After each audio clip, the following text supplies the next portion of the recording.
மதசார்பற்ற முற்போக்கு கூட்டணியின் கிருஷ்ணகிரி மாவட்டம் பர்கூர் சட்டமன்ற தொகுதியில் போட்டியிடும் திமுக வேட்பாளர் மதியழகன் இன்று பர்கூர் தொகுதிக்குட்பட்ட வேலம்பட்டி, சென்றாயம்பட்டி, தட்டக்கல் உள்ளிட்ட 20க்கும் மேற்பட்ட கிராமங்களில் தீவிர பரப்புரை மேற்கொண்டார். பரப்புரையின் போது பொதுமக்களிடம் வாக்கு சேகரித்த அவர் அருகில் இருந்த கடைக்கு சென்று பொதுமக்களுக்கு வடை, போண்டா சுட்டுக் கொடுத்து வாக்கு சேகரிப்பில் ஈடுபட்டார்.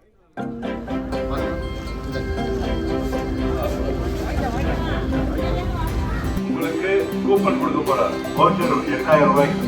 அதை நீங்க போய் வாஷிங் மிஷினோ ஃப்ரிட்ஜ் எதுனாலும் 8000 பொருள். இனி செல்லும் இடமெல்லாம் செய்தி. தந்தி டிவியின் வாட்ஸ்அப் சேனலை ஃபாலோ பண்ணினா செல்ல இருக்கும் இடமெல்லாம் செய்தி. இதோ QR கோட் இப்பவே ஸ்கேன் பண்ணுங்க, ஃபாலோ பண்ணுங்க.